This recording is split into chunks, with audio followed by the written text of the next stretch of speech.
Okay, today we're stepping out of my comfort zone and we're going to make a dessert, Kaiserschmarrn. Kaiserschmarrn translates to emperor's mess, which is pretty much a torn up pancake in my opinion. Typically in Austria, they have it with stewed plums or apple mousse, some sort of tart stewed fruit. So, since we're coming out of winter in Austria, there's no plums in season, so I'm going to buy a jar of stewed plums.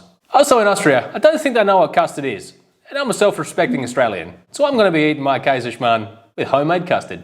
Okay, to make the custard, into a saucepan goes 150 grams of milk and 150 grams of cream. Depending on where you come from in the world, is what kind of cream you're going to use. Now in Austria, they go by percentage. So the cream I'm using is 36% fat, but I'm pretty sure that's double cream anywhere else in the world. Before we get the pot on the stove, we're going to cut this vanilla bean in half and scoop out the seeds. We'll just get it, run your knife in, one way, and then we'll go the other way, and we'll break this in half, and then just with the back of the knife, I'll go ahead and scoop out all the seeds. As you can see, I'm actually butchering this. This should be a lot easier, but for some reason, I'm having a hard time getting the seeds out. But it's gonna be just fine. We will get there in the end. That was a lot harder than it should have been. So, all the seeds there I kind of managed to scoop out. We'll put them in the pot. Also there's vanilla bean, we'll bung that in there. And now we'll head over to the stove and we'll get this on the boil. We're over at the stove.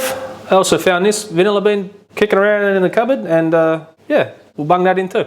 So we'll bring this up to a boil, we'll give it a little stir, and then once it comes to a boil, we'll put the lid on and we'll let it steep for about 30 minutes. Okay, so my milk and cream's just starting to boil, so we're going to turn the heat off, we're going to pop the lid on, and we're going to let it steep for about 30 minutes. So I've gone ahead and just got 5 egg yolks into my bowl there. Now, at this point, usually I would add cornstarch, but I just looked in the cupboard, don't have any, but I do have some potato starch. So, we'll bung about a teaspoon of that in. My idea is it should be work as the same. It's just in there to help thicken the custard later on. Okay, also to that, we're going to add about 45 grams of sugar there. And now we're just going to mix this all together and keep whisking until it turns a little pale. And yeah, we'll come back when we're looking good.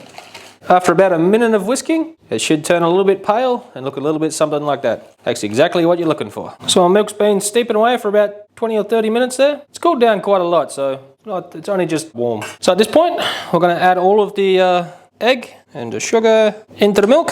Once you've got it all added in there, we'll just give it a little mix, and then we'll head to the stove and we'll get it on the heat. So we've got it on about a medium heat.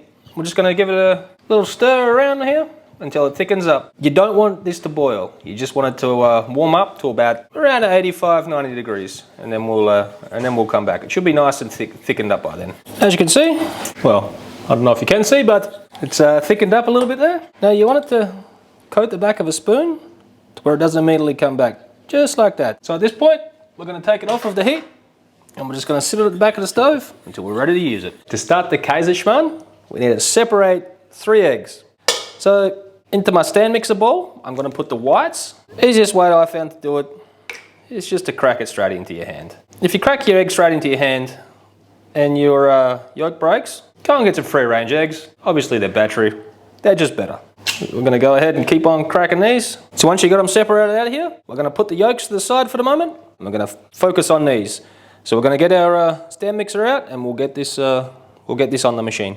Now we've got the bowl on the stand mixer. And before we start whisking it up, we're going to add a teaspoon of sugar and a teaspoon of salt. We'll get this down, and now we're going to whip this until stiff peaks. Once your egg whites are nice and fluffy and look like that, you've whisked them enough. Okay, since I've moved to Austria, I've noticed that different types of flour, they're all over the world. There's no one shoe fits all sizes. I don't know what a good analogy for it, but in Austria, they have these 3 different types. They have Griffig, Glatt, and Universal.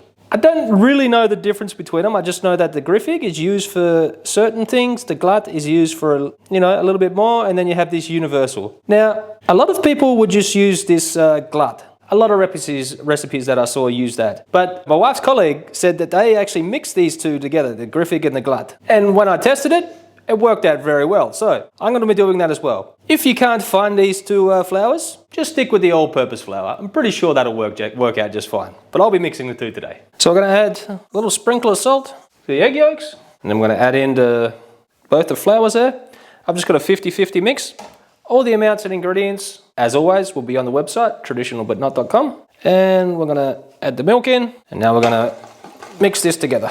I've already got a piece of butter in there, and that's so my camera will focus. But we're gonna put this, it has to be a cast iron pan. That's what they tell me anyway. We're gonna add a lot of butter, and we're just gonna add a little bit of sunflower oil, just to make sure the butter doesn't burn as quick. And we're gonna add a lot of butter. That's about 70 grams worth. So we're gonna get this melted down. And then once this is just about where we want it, then we're gonna fold the egg whites into the batter, because once we fold the egg whites into the batter, it has to go quickly into the warm pan. So we're gonna get this butter melted down, then we'll come back. Now my butter's all nicely melted. We'll set it off to the side for a second, and we'll get the egg whites mixed in to the batter. So we're gonna add the egg whites into the batter. Once you got your egg whites in there, with a spatula, we're just gonna fold the egg whites in very gently so we don't knock out too much air into this batter. And we're just gonna mix it enough until you don't see any more whites. Got my egg whites mixed into the batter. I've got my pan back on a medium heat, and we're just gonna pour it straight in. Now, you might think that's a lot of butter, and it is, but I recipe tested this once before, and I didn't use as much butter, and it didn't turn out nearly as good without this much in there. We'll get it all in there. As I said, it's on a medium heat. We'll bung on the lid, and we'll let it cook. I've already had a little peek underneath, and it's getting quite dark. So, it's looking absolutely amazing. So, with this thing, because it's gonna be cut up anyway, the easiest thing to do is to actually cut it into big quarters. So we're gonna cut it into quarters, and this is the easiest way to flip this around and cook the top side. So we're gonna get this up, and we're gonna get another little spatula in there to give us a little helping hand if you need to. And then over she goes. And this quarter, up and over, and the last one. Scrape off all the little uncooked bits, and then pop the lid back on, and we still got this on a medium-low heat. So now here comes the all-important time to, I would say cut it, but I might get in trouble. Now it comes time to tear it apart. I don't know the difference. Anyway, so in we go. I like to put it in strips like this before I tear it apart, not cut it. It's actually a good thing if it's a little bit undercooked in the middle at the moment, because we need to cook it a little bit more with a bit of extra sugar. We're getting this all busted up. Once you got it all up in pieces like that, now it's time to caramelize it a little bit. So I've got a tablespoon of sugar, and instead of putting it in one big heap like that, you should evenly put it around the place. And just because, you know, we're not watching our weight here, we're gonna put a few more pads of butter in. Maybe like that. Now we're just gonna get all this mixed in. Make sure there's no big chunks of, I would call it a pancake, in there still. Mix it all through, get it all back out on a nice flat layer, and we'll let it get a bit of colour on that bottom side. Also at this point, I would turn it up to a medium-high, just to get that sugar nicely melted. As you can see, finished product, got my custard, and we got some stewed plums. We bought those already jarred up. To finish this dish off, I'm just gonna put the powdered sugar over the top, and you're ready to serve. This is a very good dessert. Not good for my hips though, but good for the lips. I can't ever pretend I don't know what this tastes like. I've recipe tested this a couple of times because I didn't want to annoy too many old ladies, and it's absolutely amazing. This is my best version yet. I also think if you haven't tried your Kaiserschmarrn with some homemade custard before, you should definitely give this a go. I think you'd be quite surprised.